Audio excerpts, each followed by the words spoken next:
Faith Forged in Fire, where we dive headfirst into the unique challenges and triumphs that comes with being a firefighter, all while exploring what it means to live out a biblical worldview. Join us as we find hope, perseverance, and faith in the midst of the heat and chaos. Welcome to the podcast.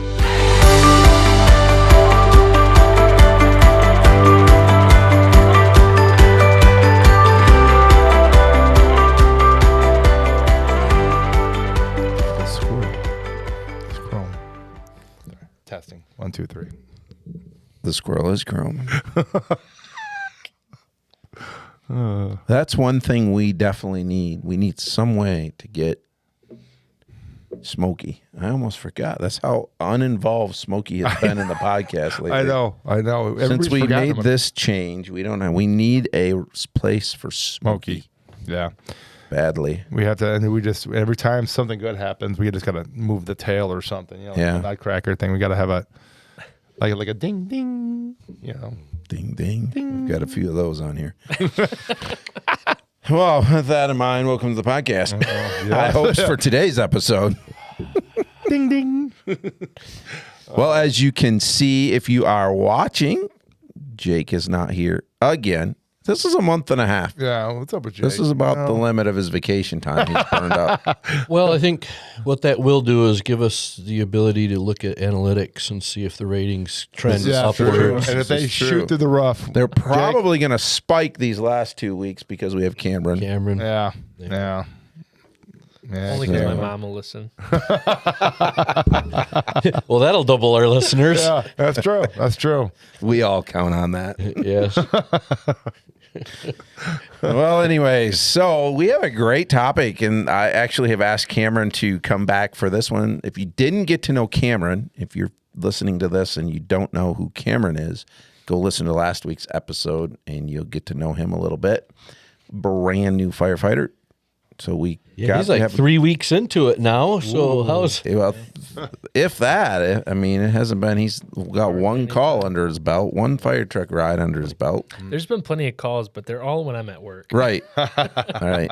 get used to that? Yeah. And Micah said he sees the frustration in your face. Oh, every time. I'm like, That usually doesn't go away because it doesn't matter if it's something like, I wish I was, I should be there. Yeah. And at least for me, it doesn't. That part, the like the big adrenaline rush, all that it's got to be really, really something to get me going that way. But that frustration of being busy or not around when there's a call, and I know it maybe it's just me or my personality, but I don't like that, so that doesn't go away. So anyways, Steve, how you doing? Hey, nice to see you.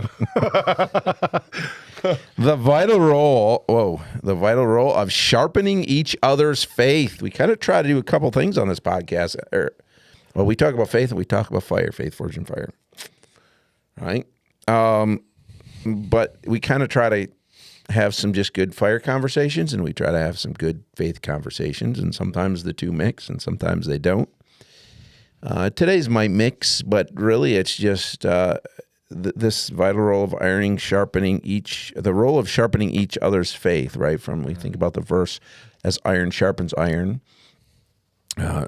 we are to sharpen one another, which is not the King James version. That's just my version, I guess. But so we want to have a conversation about that, and I've asked Cameron to be a part of this because I know this is something that he and I have had several conversations about. Cameron is a part of our church. He's one of our deacons.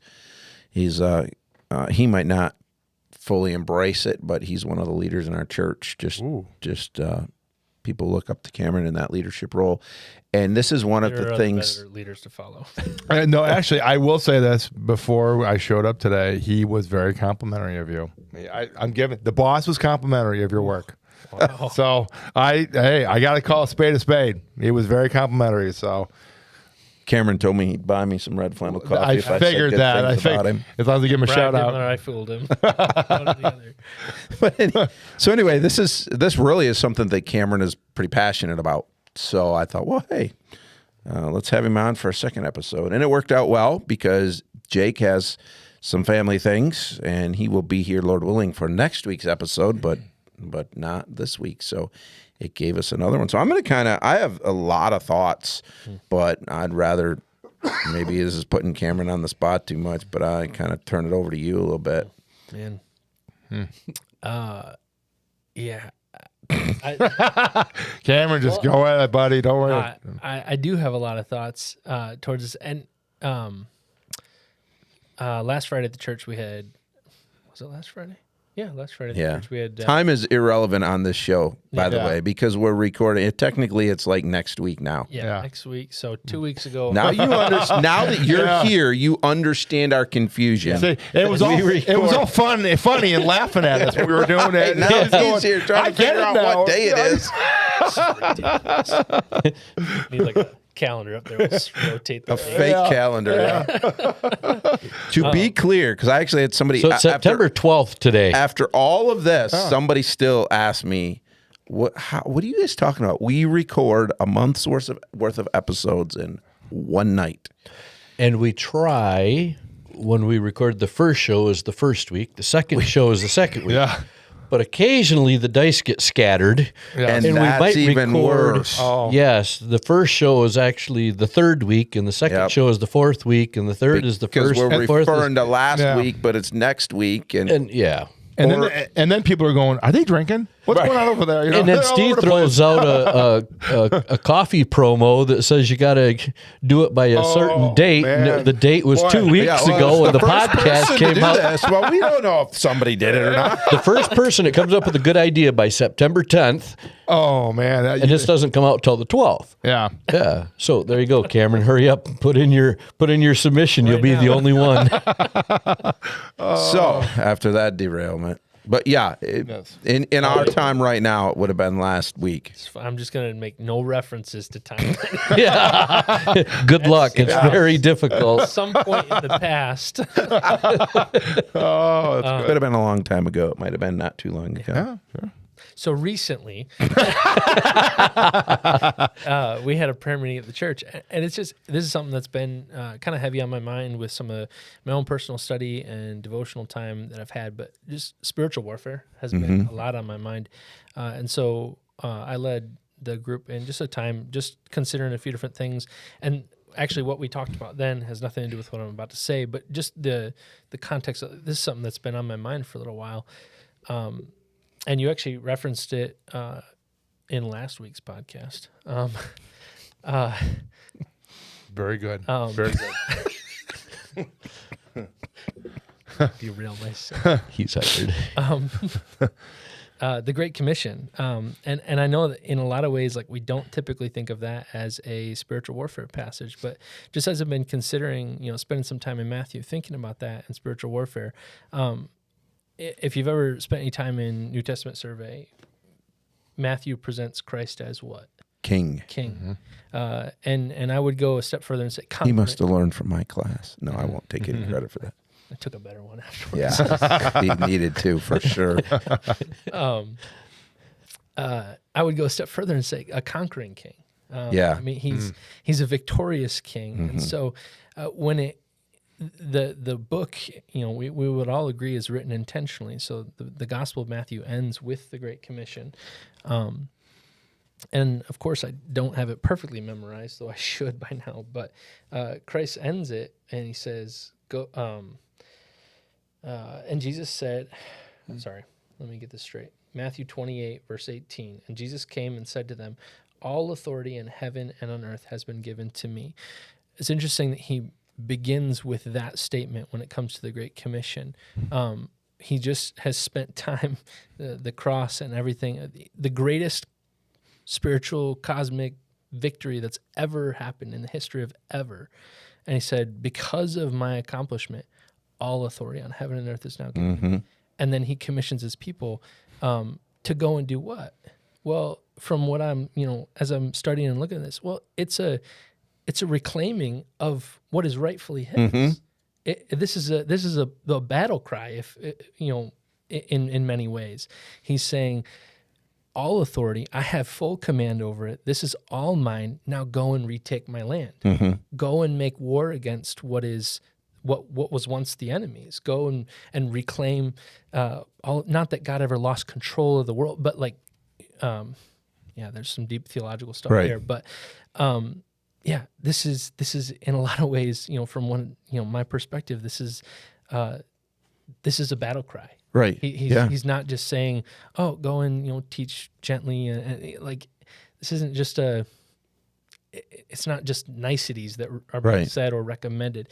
It's his. I've said before, if somebody gives last words, not to interrupt you, but if somebody's dying, and we know Jesus wasn't dying, but those were his last recorded words on earth. If somebody is dying and they know they're dying and they give a last words or last wish, that's pretty heavy and important. Yeah. And I think you're right as well. It's a battle cry, so it's not to be taken lightly. But I think we take this far too lightly. This is a command. This is a battle cry. So anyway, no, and so like all that to get around to iron sharpening iron, like that's where for me at least, the foundation of some of this lies is in the reality that we as believers find ourselves in a world that still is not fully reclaimed to the kingdom. Right. God sent out his people, us, to go and reclaim lost territory, to make war against the spiritual powers and authorities. I mean, Paul talks about that. Well, we're told that we currently live in the world, which Satan is the god of, the ruler of. Yeah. So we are in a dark, sinful place in a foreign land fighting for our king. Yeah. And so like that's where that begins. And so like upon that premise, then we have other commands, or parables or whatnot, like, as iron sharpens iron, so one man sharpens another. And so what is the significance of that? Why would that even be important? Well, it bears no importance unless there's an actual like purpose for that sharpening. And so like that's the foundation that some of that thought lies on for me. Like we have a purpose, we have a mission, and it's not just hope this doesn't offend anybody, but it's not run around and be hippies. Like we're not supposed to be like just people of God is love. Peace. God loves us. Yeah, no, like he sent us on a warpath. Yeah, for a reason, to bring people into his kingdom, by his work, by his power. I mean, it's all his that he accomplishes that. All glory to him. But he's tasked us with that, and so that begins. Okay, then we need to do the work to then help like nobody goes into war alone.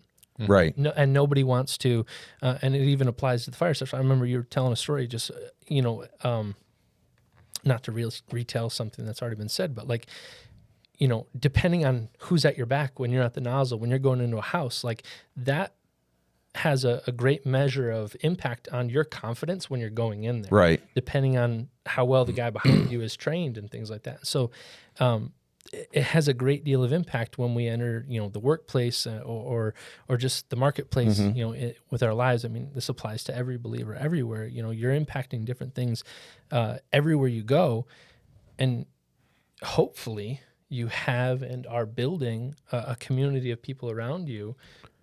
Sometimes that's not always there.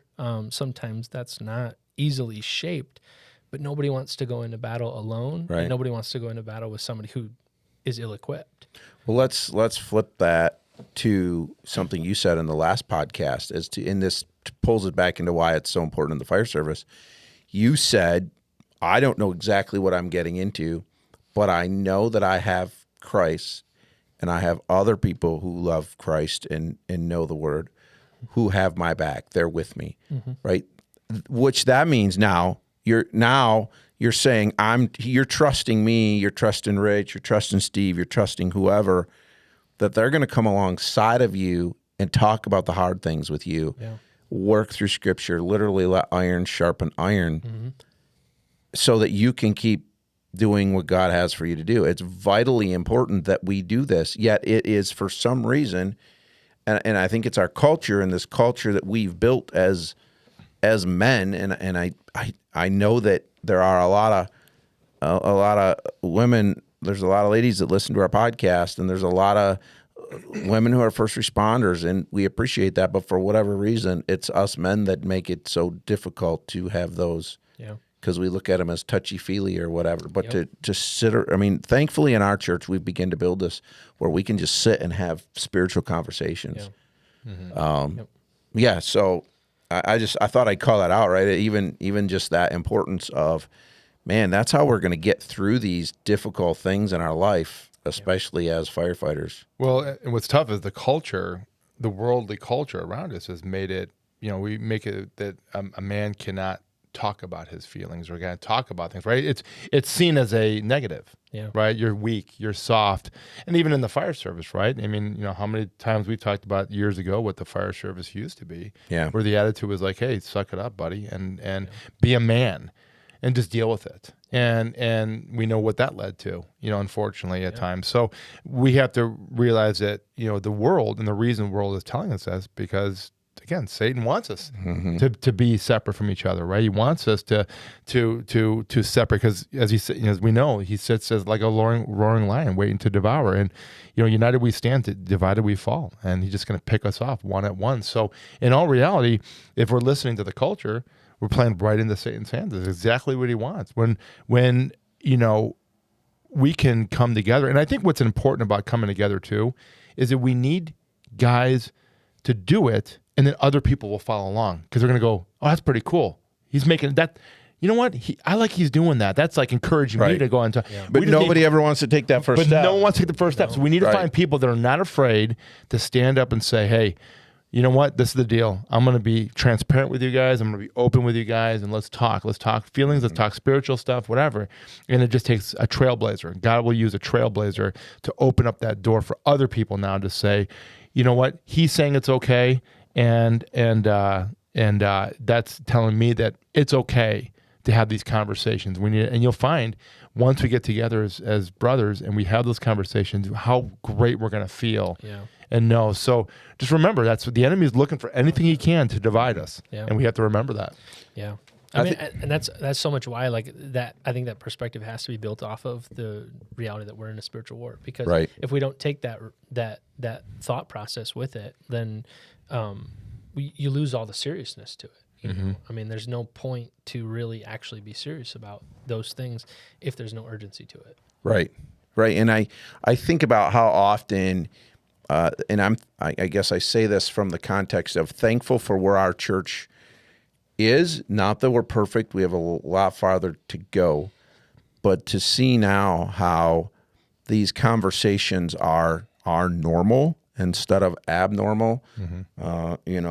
Just the other night, you were sitting with somebody, and I overheard the conversation, and it was a spiritual conversation. I think Hebrews 10:24 and 25, it says, and let us consider how to stir up one another to love and good works.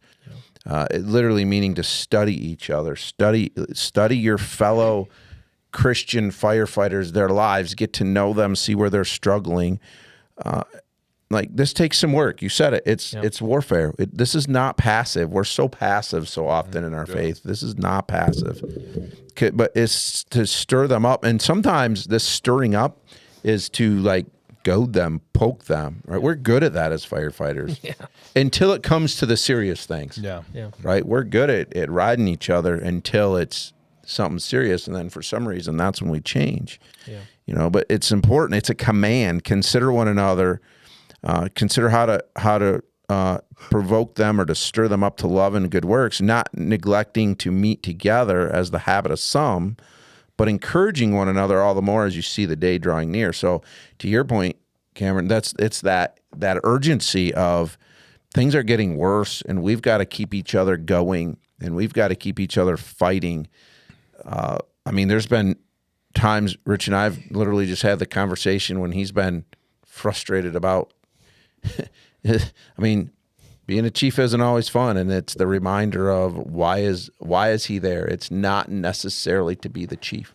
And I've had to have that Rich will remind me that in my situation of, hey, it's not always the thing on the surface that we're frustrated about is not the thing. And that's just one example of this thought. I mean, there's temptation, there's all of those things. There's weariness.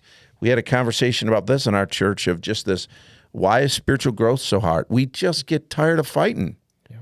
we have to have each other. We cannot be passive. And I see so many people, especially men. I just think the ladies are generally more natural at talking about what they're struggling through, and we're so passive, and we're so worried about sharing a struggle. Oh yeah, I mean, my wife so many times recently is like, oh yeah, the ladies were texting, so and so texted the ladies group, and they're asking for, what are the things I can pray for you today? Right. What are the things that are you're processing through? And I'm like, I don't think we've ever done that on the men's. No, I mean, so like, there's even a part of it, like our church community is getting better at it, but like we're still not there. Yeah, we're still right. not there. I mean, some of that I think is happening more in the one-on-one, more right. private groups. Nobody wants to air out their whole laundry to the whole men's group all at once. Right.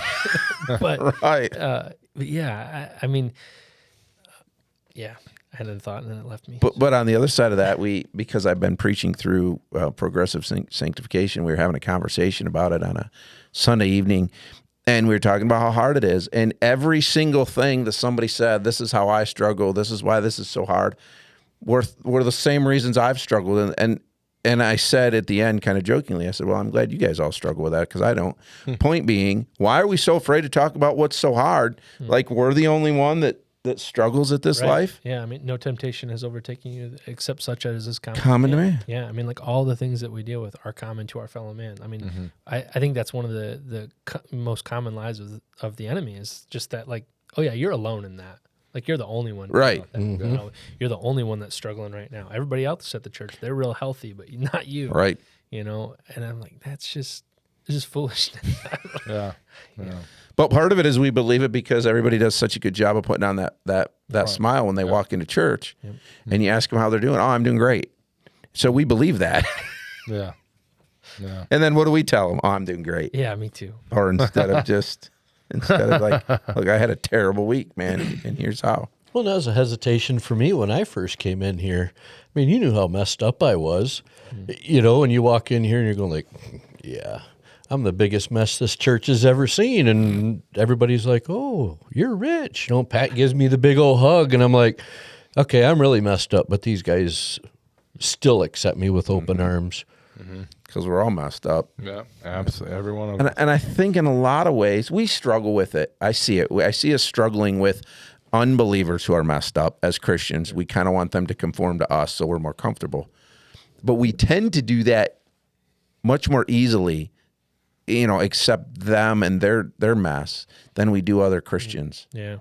Yeah, I mean, that's been a struggle at different points. In my job, like dealing with different people that claim the faith and then don't live it, and then that's immensely frustrating. Like, yeah. So you're telling everybody that you're the same brand that I am, right?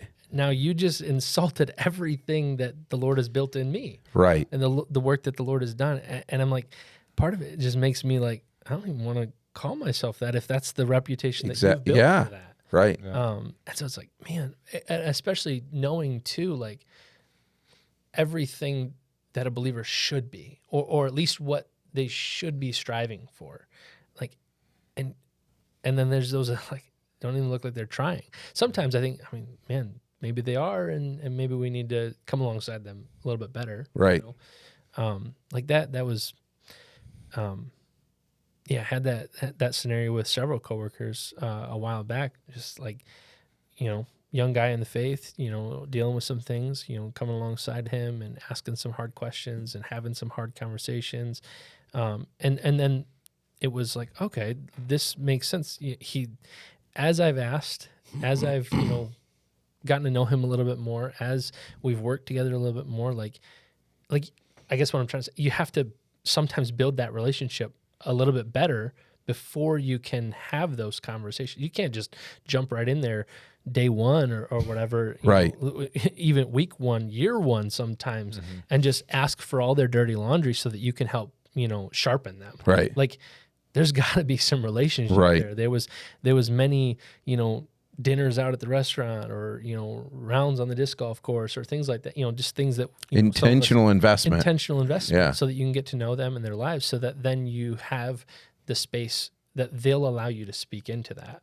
And maybe it shouldn't be that way, but that is how we are, and that is how a lot of Christians are. Because I mean, there's a big risk in opening yourself up, because there's Sure. so many that would use those against the Right. things that you're struggling with. They would Right. use that against you. Sure. Well, let me go back to something you said just a little while ago, and I think it's really important. And I've seen this in my journey, a little bit with myself, but more just with other people. And the difference is that for some reason, people in the Christian culture, and talking to all you Christians out there, we are not perfect people. And for some reason, everybody gets in their mind that I'm a Christian. I do no wrong. Everything's good. When you talk about the atheists or the non-believers, the expectation is you're a sinful creature because you have no Jesus. And so you're expected to be a mess. But for some reason, Christian people go, well, I'm Christian. Like all of a sudden, it's magically different. Mm-hmm. Like all of a sudden, you were just hit with the magic wand, and now everything is perfect and nothing ever goes wrong. And I never think a dirty thought or anything like that. And the reality is, there's one perfect, and none of us are him, and we're not going to be. No, we're changed, right? We're different people. We're changed creatures. We're a new creation, but we still struggle, and that's where, and that's where the Christian people are. And to go with your point at people at work, those people are driving away the atheists in droves, because I'm telling you, I heard this, and I told you this one time many years ago in my early days of faith. I heard, and I never forgot it to this day. They said the number one reason for atheism is Christianity. Mm-hmm. And I for years didn't understand that, because I'm like, what does that mean? Like, I had no idea, right? And then I was around certain Christian cultures, and I go, bingo. Mm-hmm. If I was on the fence, I'd want nothing to do with this because of you, because what you've done is you've taken God's word, you've taken faith, and you've skewed things in such a way. Those people people need someone to relate to. They don't need some kind of weird perfection thing. They need to know someone there is just as broken as them, and the only difference between you and them is that you got somewhere to go and they don't. Yeah. And once they see that, watch everything open. So this goes to all you Christians out there that act this way, is that you have no idea the damage that you're doing by acting that way. Yeah. And so that goes to part of it, and that's probably why in the church guys can't talk, because again, I'm perfect. Nothing goes wrong in my life. Everything's wonderful. When in reality, you're hurting just like everybody else. And remember, that's called pride. Yeah. And what's the thing that keeps us away from God? Pride. What's the thing that casts Satan down to hell? Pride. And if that pride is in your way, you got a problem with your walk. Yeah. And you need to check yourself. So I'm sorry, I went off tangent. No, you were great, Steve. I was looking over No. at the squirrel, and it got me. No, that was good. You were right on. Yeah. So as we kind of wind down here, one of the things that I want to do is maybe just have some kind of practical, like, okay, how do I change this, right? So I think one of the things I find interesting, and I'm going to say this carefully because the guy that's discipling Rich is by no means perfect or got it all figured out. What? Now look at that. He is completely freaked out right now. Oh, he's Are putting you on a good available show. Wednesday night? He's spent a lot of time with me. I got a pastor to fire. He knows he knows how imperfect I am. Well, I give you a little credit because we were talking just a minute ago about how you can't invest an hour or a day or a week in some people, but we never sat down and figured it out. But we kind of stopped at it took you 10 years from when we met until we had known seed each other planted 9 and or it started 10 to years. grow. Yeah. And So- then now it's been, is it 6, 7? It's been a long time. A lot of investment. So for that point, to what Cameron was saying, and I think you've touched on it, Steve, just you got to be intentional. Yeah. But where I was going with that is, Rich as what I would consider a new Christian. Now it's been several years. Time flies. Hopefully, Rich doesn't know any different, because as I have had the privilege of leading him to Christ and then discipling, hopefully we've built that culture, at least together, where even if it's at least just me, we can share with each other and we can get through that way. But I thought, how do we start? Where do we go from here? And I just put down some simple things. So if you guys have something else you want to add, throw in there. I think one of the big things, Cameron, you mentioned is just building the relationship, being intentional. And then, but what about the guys that you already have a relationship with? I think we've got to be intentional with that too. What are some thoughts? I've got some things, but what are some thoughts you guys have? Let's go from there. Let's say we know people, and I see this, especially in the area where I'm a chaplain, in the full-time department. I've been in firehouses where there's been a couple of guys on the crew, and I know that they're believers, and I know they're fairly solid believers, but I never see them have a conversation together. I was in a firehouse, and it was just a single engine company, and in that department they run 3. So the crew of 3 were young guys, but believers that really love the Lord, and it was normal to just have these conversations of biblical things, and it was oddly kind of weird to me. And it shouldn't be weird. Yeah. My point being, we're in those where we already have the relationship, but we're not taking it, we're not being intentional about that and making sure we are, because really we're doing a disservice to them if we're not in their life. In the last episode, we talked about loving your neighbor as yourself. Well, as much as I don't want Cameron calling me out on a sin, what do I really need? I need him to keep me accountable. I need him to provoke me. And it might not even be a sin. It might just be that, man, I'm sick of the fight and I'm slowing down and I'm not as zealous, or I've let stuff get in the way and I'm a little grumpier about the fire department, or whatever it might be, right? We've all been there, and him to come along and give me that prod, whether I might not in the moment like it. What do I want? I want somebody to love me as I love myself, and that's all part of that. So what are some practical things you guys can think of? Especially like some early steps? Well, I was just thinking, and you and I talked about this earlier on today, talking about some things I went through just lately, is that first off, there's a way for us to conduct ourselves with people. And I went through, and I know I've talked about this before, but I went through a process early on in my journey where I was at the fire department with a guy, and God really spoke to my heart and just was like, hey, you have loads of passion, but there's a way to come across with this in a way that's loving with the people. And we can't be like Sinai, Moses coming off Mount Sinai with tablets and trying to whack people. We have to love on people in a way where it's inviting, where you're getting a point across, and we're doing it in a loving way and not trying to point fingers and judge them, but you're putting an arm around them. Yeah. And if you can learn to do that, and again, pray about it, ask God help me to be better, But I think also too is someone has to be the icebreaker. Mm-hmm. And that's a big thing. You have a group of people, someone's got to be the guy that's different, that just gets that started. And once one guy gets it started, like we talked earlier, once one guy is not afraid, because the reality is, the confidence in our faith is we can talk about anything, because I'm not fooling God. He knows what's going on, right? Like there's no secrets here. But number 2, I'm confident because I have that relationship with the Lord. Like, hey guys, I'm struggling with this thing. You guys ever struggle? And we have those conversations. And then people go, oh man, I'm so thankful you brought that up. I'm so thankful you did. And I can't tell you how many times I've gotten to a point now where it's funny, because I have certain people I know that are like even afraid to be around me, because they know this guy gets me to say things I don't want to say because I'm not afraid. And it's just in love, but people typical salesman. Yeah, I know. Yeah, that guy. Mr. Bubbly. I didn't want to buy that. Look at all the crap I got now. But so no, he might not sell you anything, but he'll hug you on the way out the door. Hey, at least you get a hug. That's right. You feel loved, don't you? But no, it's one of those things that I think when God uses you in a way to be that guy, people just feel comfortable of having a conversation because you've opened that door and made them feel comfortable. You've made that a safe zone for them. And you've enabled them to now open up where they normally wouldn't open up.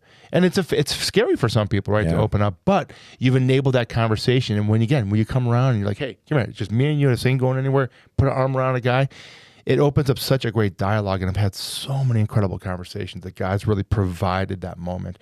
So it just takes an icebreaker, and it just takes a way to communicate with people when, it's like the Bible verse, before you pick out the speck in your neighbor's eye, pick out the beam in yours. Yeah. We're no better than anybody else. And we have those conversations. We share that together.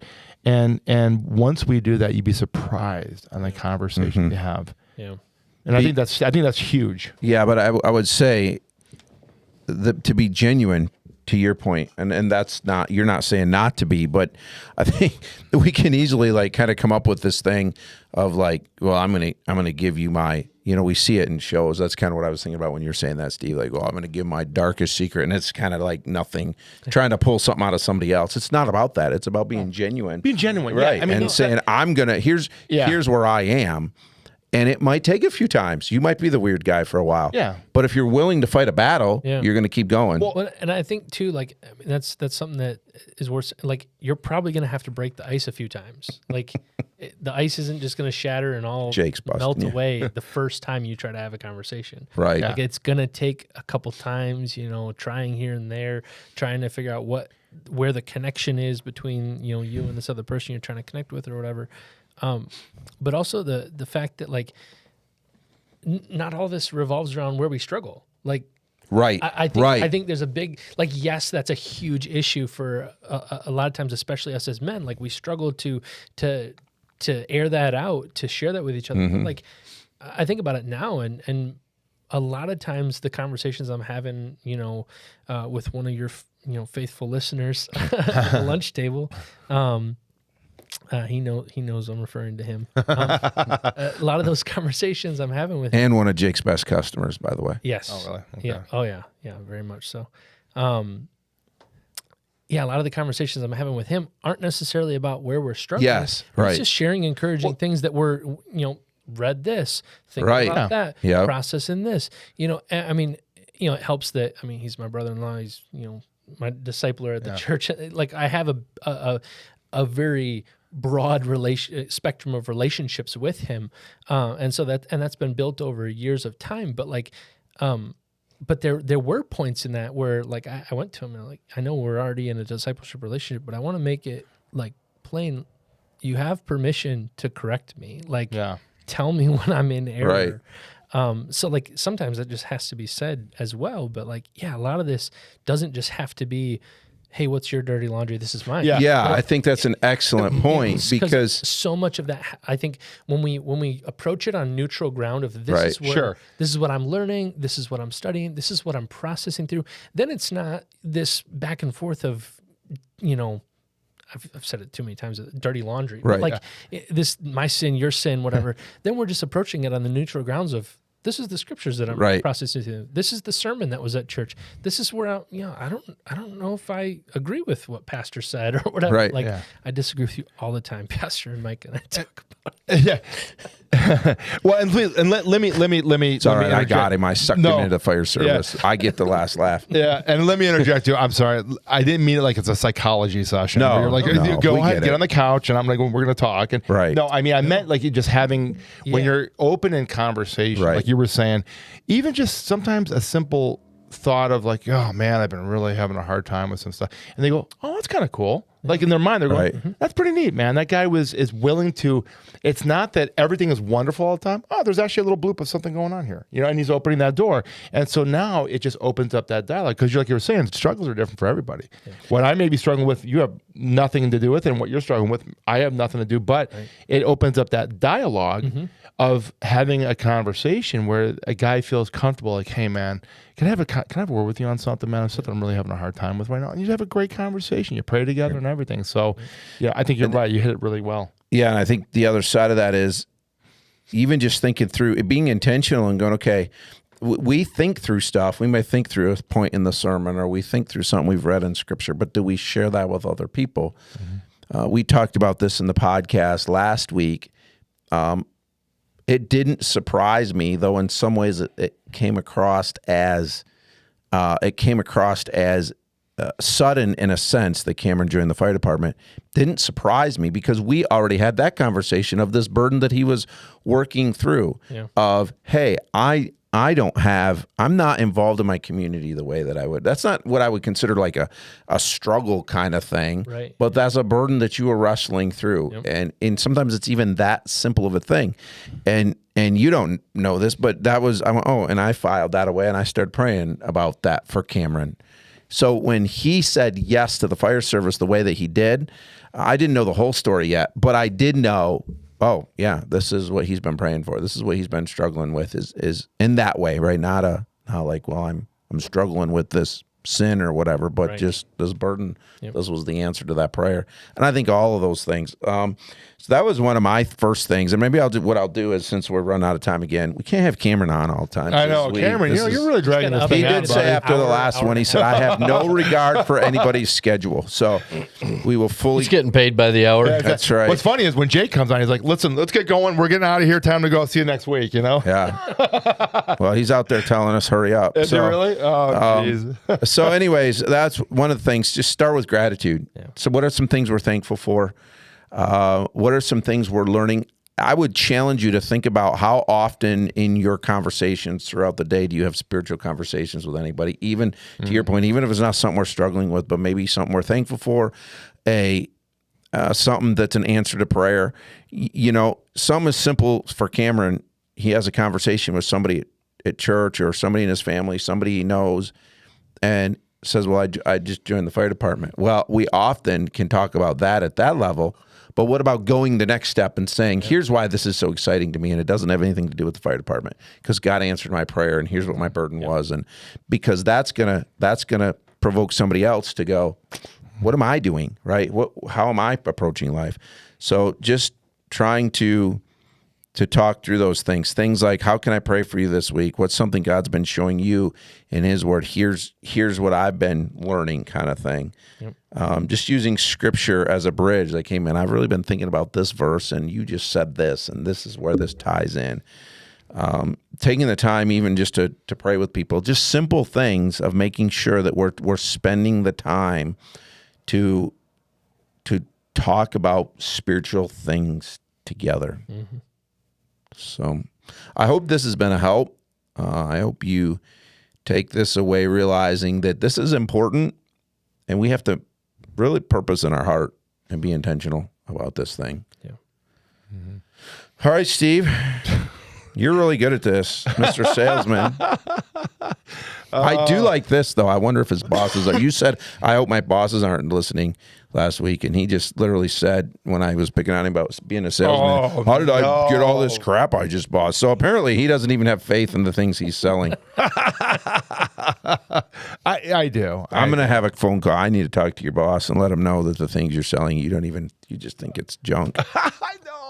I got the 800 number at the shop. Let me know. I'm sure. Should we name drop too? Uh-oh. No. What? We know Steve. The name of his company? Yeah, we know We Steve. can do that. They're okay with it. We know Steve was just kidding. It probably would not be appropriate to tell everybody that he works for Arctic Compressor. If you're looking for a great breathing air compressor, by the way. He does not believe they're junk. No, it's, well, thank you for joining. If you have any comments, questions, concerns, need some prayer, jump over to the email page at ffifpodcast@gmail.com. We've been getting a lot of cool comments lately. It's been building more and more. So keep them rolling. Keep them rolling, everybody. And we also, we want to thank our sponsor, which will be here next week. He's here actually in the lobby right now. But you go over to Red Flannel Coffee Co. In the green room. He's in the green room right now. RedFlannelCoffeeCo.com. Go ahead and put in there PJ20 for 20% off. What? Is it PJ20? PJ30, man. The 30? Give I'm it so to him the sorry. right I'm way. sorry. Did he do that in the last episode? No, I did not. He said 40. Jake? I wasn't going to correct him. See, we said this before. We start at 30 and we go up 10% every week that Jake's not here to catch it.